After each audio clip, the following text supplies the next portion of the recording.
আপনারা দেখছেন বার্তা এক নজর। হাতির হানায় নষ্ট আলু ক্ষেত এবং সুপারি গাছ, বিপাকে পশ্চিম মাদারিহাটের কৃষকরা। হাতির হাত থেকে ফসল রক্ষার ব্যর্থ মাদারিহাটের কৃষকরা। খাদ্যের লোভে আলু খেতে হানা দিচ্ছে বুনো হাতির দল। মঙ্গলবার রাতে আলিপুরদুয়ার জেলার মাদারিহাট থানার পশ্চিম মাদারিহাট এলাকায় হানা দেয় এক পাল হাতি। হাতির হানায় ক্ষতিগ্রস্ত হয় আলু ক্ষেত, সুপারি বাগান। হাতির হানায় ক্ষতিগ্রস্ত হয় আলিবুল হকের বিঘা 2 এবং আনন্দ ওরাওয়ের বিঘা খানেক আলু ক্ষেত। ক্ষতিগ্রস্ত আনন্দ ওরাও জানান, মঙ্গলবার রাতে আনুমানিক 8-10টি হাতি একটির পাল হানা দেয় এলাকায়। হানা দিয়ে বিঘা খানেক আলু ক্ষেত ক্ষতিগ্রস্ত করে, পাশাপাশি বেশ কিছু সুপারি গাছ ক্ষতিগ্রস্ত করে বলে জানা যায়।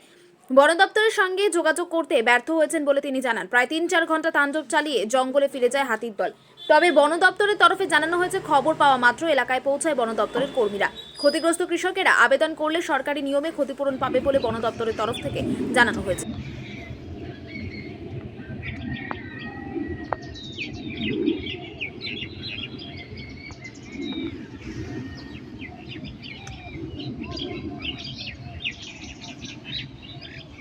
করে দাঁড়াবে।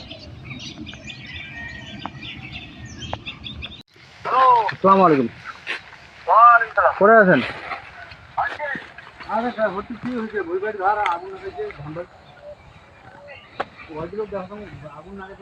গতকাল রাত্রে 8 থেকে 10টা মতন হাতি আসছিল।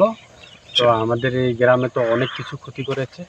তার মধ্যে রয়েছে 1 নম্বর আলু, সুপারি গাছ, ধান, এগুলো বেশি করে ক্ষতি করছে।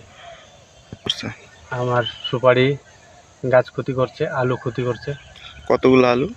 আলু 1 বিঘা, প্রায় 1 বিঘা হয়ে যাবে। আচ্ছা, এটা ক্ষতি হয়েছে। আর সুপারি গাছ 4-5টা ভেঙেছে, আর তার মধ্যে অনেকগুলো গাছের পাতাগুলো খেয়ে নষ্ট করেছে। 8 থেকে 10টা হাতি ছিল, তার মধ্যে বাচ্চাও হাতি ছিল। আচ্ছা, কটা নাগাদ আসছিল? এটা 11টার দিকে ঢুকছে, এখান থেকে প্রায় 3টার সময় বেরিয়েছে। বন দপ্তর থেকে লোক এসেছিল? না, আমরা রাত্রে যোগাযোগ করে বনকর্মীকে পাইনি। আচ্ছা, আপনার নাম? আনন্দ রাও, পশ্চিম মাদারিহাট।